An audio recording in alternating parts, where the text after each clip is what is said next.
For decades, the joke about Brazil has been that it's the country of the future and always will be.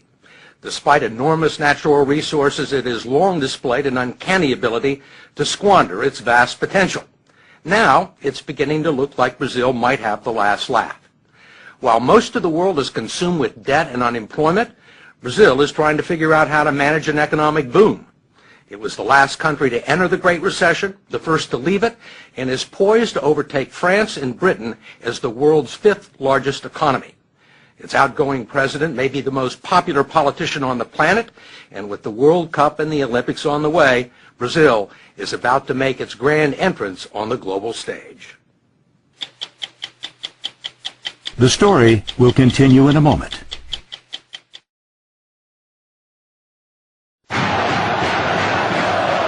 When most people think of Brazil, they think of its passion and excellence in soccer. Not of skyscrapers in Sao Paulo, the financial hub of a fledgling economic superpower. They think of the pulsating beat of the samba and carnival, not commodities or the world's largest cattle industry. They see the beaches of Ipanema and Copacabana and breathtaking vistas. It's quite a view. Yes, incredible, huh? Not Brazilian tycoons like Ike Batista, who has the best view in Rio, not to mention a net worth of $27 billion. How do most Americans see Brazil? They think Buenos Aires is the capital of Brazil, so they mix us with other countries around South America. Most powerful country in South America? GDP-wise, we are bigger than all the other countries together. And, you know, in the last 16 years, Brazil has put its act together. This is it. Hello, time for Americans to wake up. With most of the world's economy stagnant, Brazil's is growing at 7%, 3 times faster than America. It is a huge country, slightly larger than the continental U.S., with vast expanses of arable farmland, an abundance of natural resources, and 14% of the world's fresh water. 80% of its electricity comes from hydropower. It has the most sophisticated biofuels industry in the world, and for its size, the world's greenest economy. Brazil is already the largest producer of iron ore in the world and the world's leading exporter of beef, chicken, orange juice, sugar, coffee, and tobacco, much of it bound for China, which has replaced the U.S. as Brazil's leading trade partner. And Brazil has the size to match China's appetite. You have it's a big everything. dragon on the other side. You have everything they need. We have, yes. You need the Brazil to basically fulfill the Chinese needs. Batista, who has interests in mining, transportation, and oil and gas, is building a huge superport complex north of Rio with Chinese investment that will accommodate the world's largest tankers and speed delivery of iron ore and other resources to Asia. But it's not just commodities that are driving the Brazilian boom. The country has a substantial manufacturing base and a large auto industry. Aviation giant Embraer is the world's third largest aircraft manufacturer behind Boeing and Airbus, and a main supplier of regional jets to the U.S. market. Ike Batista says the one thing that Brazil could use more of is skilled labor. We have to create more engineers. In my oil company, I'm importing Americans to weld our platforms. To weld the platforms? Yes, there's a lack of welders. We're walking into a phase of almost full employment. This country has created almost 1.5 million jobs this year already. It's unbelievable. Brazil has seen periods of prosperity before, only to have the bubbles burst. It spent billions in the 50s and 60s moving its capital to a barren savanna near the middle of the country where it built Brasilia, a futuristic city right out of the Jetsons. Then it borrowed billions more to develop the country's interior. Corruption and ineptitude eventually led to a financial collapse, 2,000% inflation, and at the time, the largest financial rescue package in the history of the International Monetary Fund. Then a few years later, this man walked into the president's office. President Luiz Inácio Lula da Silva, known simply as Lula, is a former metal worker with a 4th grade education and a doctorate in charisma. Câmera filmando câmera. When he was elected 8 years ago on his 4th try, Lula was a firebrand labor leader with socialist tendencies. Some predicted another Hugo Chavez. But he's about to leave office with a 77% approval rating and much of the credit for turning the country around. We talked to him at the presidential residence in Brasilia.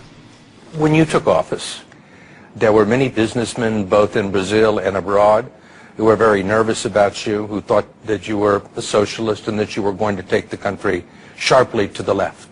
Yet these people now are among your biggest supporters. How did that happen? Veja, eu de vez em quando brinco. Look, every once in a while I joke that a metal worker with a socialist background had to become president of Brazil to make capitalism work here. Because we were a capitalist society without capital. And if you look at the bank's balance sheets for this year, you will see that the banks have never made so much money in Brazil as they have during my government. The big companies have never sold as many cars as they have during my government. But the workers have also made money. How have you managed to do that? Eu descobri uma coisa fantástica. I have found out something amazing. The success of an elected official is in the art of doing what is obvious. O óbvio. É o que todo mundo sabe. It is what everyone knows needs to be done, Mas que alguns querem but some insist on doing differently. fazer diferente. One thing obvious to Lula was the social and economic chasm separating Brazil's rich and poor. He gave the poor families a monthly stipend of $115 just for sending their children to school and taking them to the doctors. The infusion of cash helped lift 21 million people out of poverty and into the lower middle class, creating an untapped market for first-time buyers of refrigerators and cars. But he was also far friendlier to business than anyone expected, encouraging growth and development and maintaining conservative fiscal policies and tight banking regulations that left Brazil unscathed by the world financial crisis. Lula was the right man at the right time, it seems. You have to admit it. You know, he's a kind of pop star. Eduardo Bueno is a colorful commentator and best-selling author of popular Brazilian history. What's his secret? He's streetwise, I guess you can say that. He knows people. He knows the feeling. He knows what they want. He knows how to deal with the rich. He charms President Obama.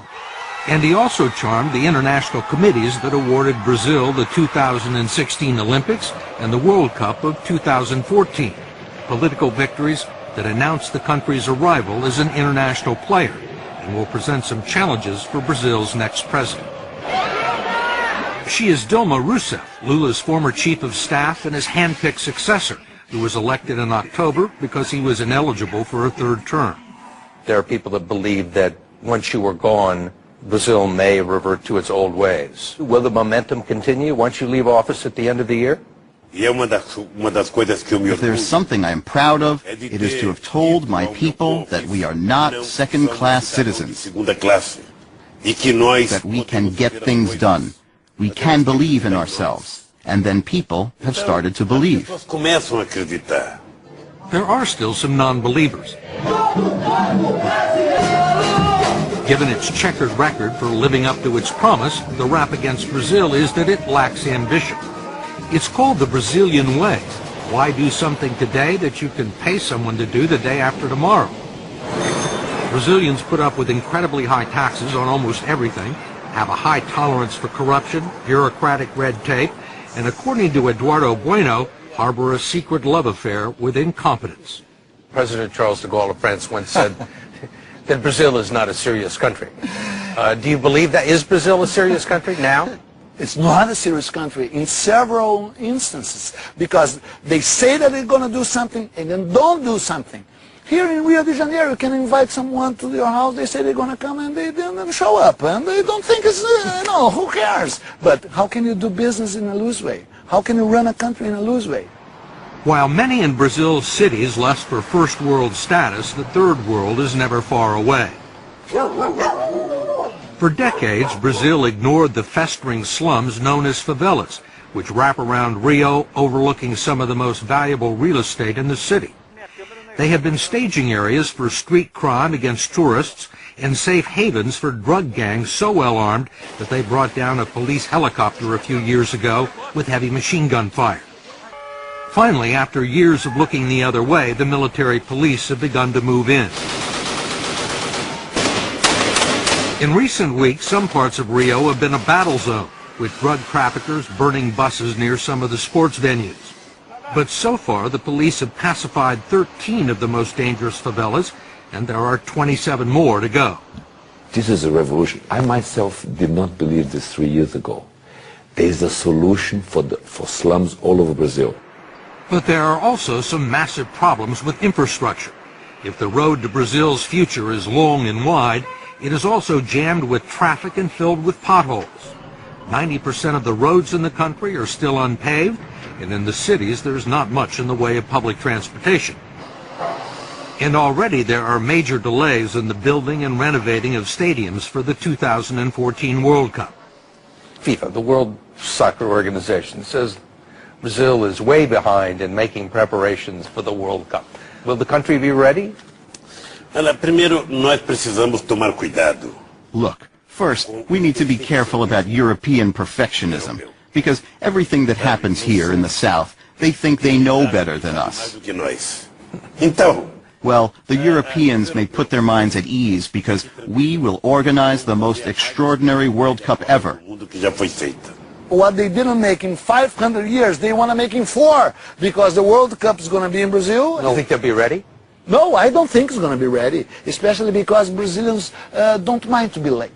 You know, they think, just get a little late, what's the problem? They're going to be planting the grass while the ball was already rolling. Whatever happens in Brazil, no one will be able to blame it on a lack of money. That's because 150 miles off the coast lie what are believed to be the largest discoveries of oil found anywhere in the world in the past 35 years. Petrobras, the state-owned oil company, is preparing to drill 20,000 feet below the surface of the Atlantic to reach oil fields that sit underneath layers of salt beds. This oil story is $1 trillion story right in front of us here. What do the offshore oil discoveries do for Brazil? What do they mean for the country's future? Oh, it means, you know, we should be producing in excess of 6 million barrels a day. So it put us among the third, fourth largest producer in the world, massive exporter. President-elect Dilma joked that the oil discoveries were just the latest proof that God is Brazilian. An economist from Goldman Sachs, no less, had predicted that Brazil, along with Russia, China, and India, will dominate the world economy in the 21st century. If it happens, Brazil would be a different kind of superpower, one that would rather make love, not war. It has no nuclear arsenal, and aside from contributing a small number of troops to the Allied cause in 1944, Brazil hasn't fought a war since 1870. Why fight? With all the pleasures, beach and sun, war, forget it. Soccer, let's watch a soccer game. Let's go to the beach. Let's drink a beer.